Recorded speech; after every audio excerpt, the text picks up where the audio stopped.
The A80 Supra in the Crew Motorfest. Buying, customizing, getting down to it. Let's jump in. Now, this sounds sick. This sounds like a 6-cylinder should. Still a little bit electronic-y, if you will. However, it sounds awesome. I think my favorite is the interior and pointing the camera towards the front. What I tell you about that wheel? Incredible! Beautiful! Genuinely so happy with how this game plays. Right, so anyway, we're here for some customization. We're going to do a couple of upgrades.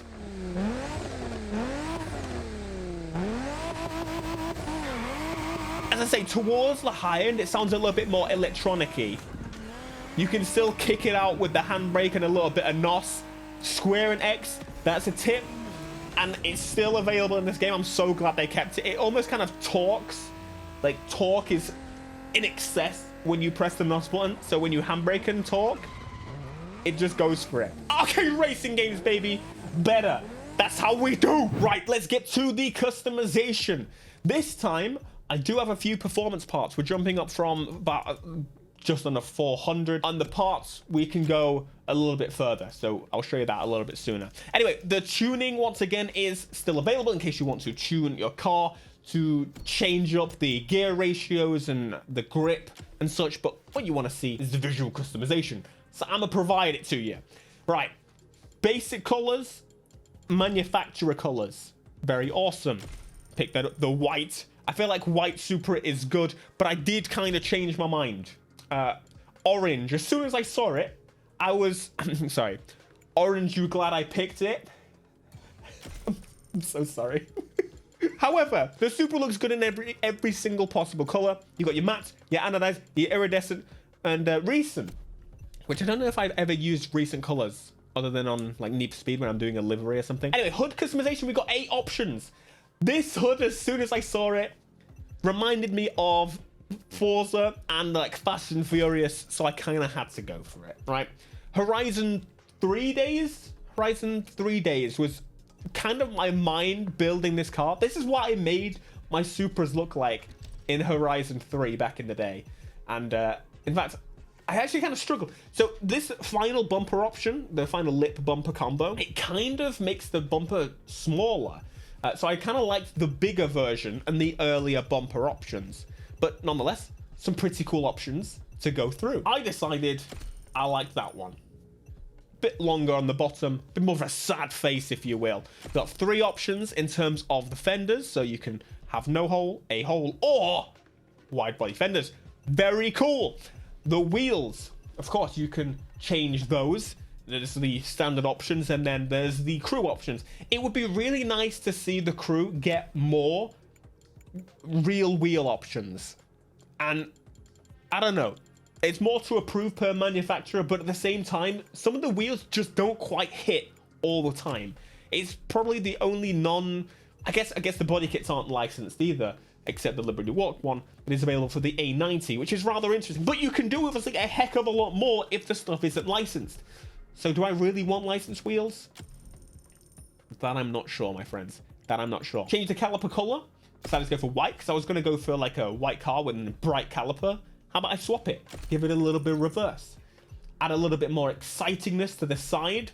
I'm not sure if this fits extremely well, but you know, I've gone for the wide body as if I would stop the process of the wide body. The wide body has begun, the wide body shall remain. Now the wings option's pretty cool. We have got some kind of standard looking wings.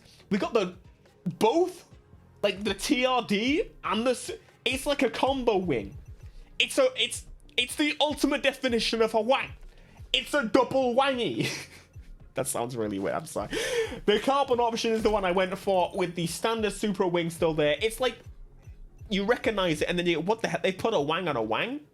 What the hell? They gave it to Exhibit. That's what they did, didn't they? Carry through. We have got 18 rear bumper options. It kind of adds a diffuser, smoked lights, a combination. That's what the Crew does with its customization. It doesn't split it up. It would be nice if they did, but then it would just kind of look like Need for Speed, and I feel like they're trying to do something a little bit different, and ultimately more choice is better. I think eventually I would like to see that. However, Interior customization still here. We've got the interior cam, something that Need for Speed doesn't have, and then go for nice red seats. And this is where I started to feel we really need to see some interior customization in the Crew. I know it seems like it would be a big task, but I don't care. Interior customization, at least changing the wheel, adding some gauges, and changing the seat. Those are like my priorities. With this type of class of car, it's just screaming for it. That kind of felt missing to me. However, I'm excited nonetheless that the A80 and A90 Supra are in the Crew Motorfest. I'm excited. And we can upgrade it, as you just saw, and we can also drive it, which is what I want to do. So on this one, I decided to make the springs a little bit more stiff just to kind of see what it would do. With the previous Supra, we decided to drift it. I didn't really play with any of the suspension. You can see the stats above me all calculating.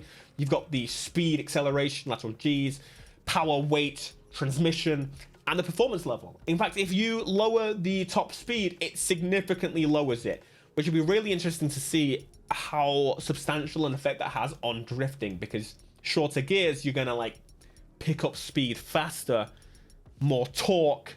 You know, on my BMW drift car, for example, I put in a diff with lower ratios, which essentially means it can chirp a little bit easier. It's what you want to see. The A80 Supra. It sounds pretty good. As I say, other than the top end, a little bit electronic, but the front, it sounds better at the front than in the cockpit view. Which is weird to say. Nonetheless, it sounds pretty good. It sounds almost like it could be an Underground 2 sound, but like they've kind of meddled with it a little bit too much. Nonetheless, I'm excited. So anyway, doing a little bit of sliding around. We have got the traction off, the ESP off. You can see those not kicking in the bottom, but I didn't actually, this is not a drift car. There is a dedicated drift car option for a few cars. If you need any that sounds incredible. right here. Go away. I'm fed up with these things talking to me. Shut that frick up. I'm trying to drive here. Speak to me in Japanese, then I'll listen. Oh, a bit of the cockpit view there is so sick. I mentioned this in the previous Supra customization we did. It's incredible. The fact that we can actually see the hands like fighting with the wheel. I love it so much. I wouldn't say it's quite Driver San Francisco, but damn, it's close. Welcome to the A80 Supra in a race. Looking spicy, popping, color in the rain. This is why your cars need to be a color, by the way, because they pop everywhere. And I struggled. Now, I did kind of decide to decrease my tire grip before this race, which was a terrible idea. I don't know why I did. I tried to drift. I do know why, but I don't know why I didn't fix it afterwards. Granted, it does feel a lot worse than 10% change in grip. This feels like I'm actually affected by the rain, which in case you didn't know, in a lot of arcade games, the weather doesn't change a damn thing. Could this potentially be a change based on the weather? I don't know. Nonetheless, I came in and fixed my grip because that was not gonna slide. So let's jump in with attempt number 2. Now the AI absolutely roast me from the beginning, and all of them, all-wheel drive, rear-wheel drive, but they properly just go off. But I do catch up to them, and I have to say, the difficulty felt nice a lot of the time in this game. In my gameplay video, you'll actually see that sometimes I really struggle to catch up, but I slowly chomped away at them, and I love that. Like, that's kind of what I was wanting, expecting when it comes to racing game. I don't want to take off and smash past everybody. Oh. I'm just gonna I have to, I'm kind of speechless sometimes. This interior view with the rain, with the Supra, sounding really good. Other cars driving on the road with you. This game feels awesome. The one hand showing the shift, it's stunning. And the frame rate was a little bit dippy, but I don't care. This is not my machine. I'm gonna rock this thing at 4K 60 and it's gonna look incredible. But man, that interior view is stunning. I love it so much. The whole game is stunning, don't get me wrong. I'm so impressed with how the game's really shaped up to get the lighting much better than they previously did. But as you say, I'm still only just positioned up. I'm still chomping at the bit to try and get into the first position. Granted, the rain definitely had an effect. But still, I was a lot more careful, and I kind of dig it.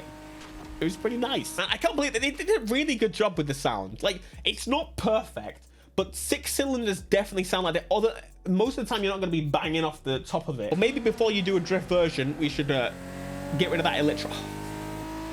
How about, can we like get the front sound to the rear? Can we do that? Because that's perfect. Another thing I've not demonstrated at all is the rewind feature. I've just not done it because my head's still not programmed to use it, which it makes sense because in the Crew 2, you may remember, you could go back about 10-20 minutes for a replay mode. So why not in an actual gameplay scenario? It's a little bit more clunky than the Forza stuff, but it's quicker. It's more to like, it gets the job done. I like that a lot. The Forza one, sometimes I'm spamming the button and it takes a little while. Granted, I'm playing on PC here, so you know, this game was kind of built with new gen in mind, whereas the Forza game was just kind of port. So we'll see as the future goes on with Forza. With Forza Motorsport actually releasing a month later, we should see that in action. That's pretty wild to say. A month later. What an incredible time to be into racing games, I tell you. But opposed to my normal driving, hopefully you can see exactly what I'm talking about in terms of, yeah, it feels a little bit different. I'm being a lot more cautious. Normally I'm just ragging things everywhere. The Crew didn't really have much depth in terms of the handling. I feel like they lost that. They had it and they kind of tried to fix the handling and make it a bit better. But in that, they actually lost some ability to slide around and make mistakes, which is a bit too far one way. But if you don't really love the handling now, well, expect it to be different by the time that you're watching this video in 20 years time. Maybe they're still updating it. It would not surprise me. Anyway, that is the A80 Supra. I've got the A90 Supra in case you want to see that. That is right here. Very good. Smash like, subscribe, and peace.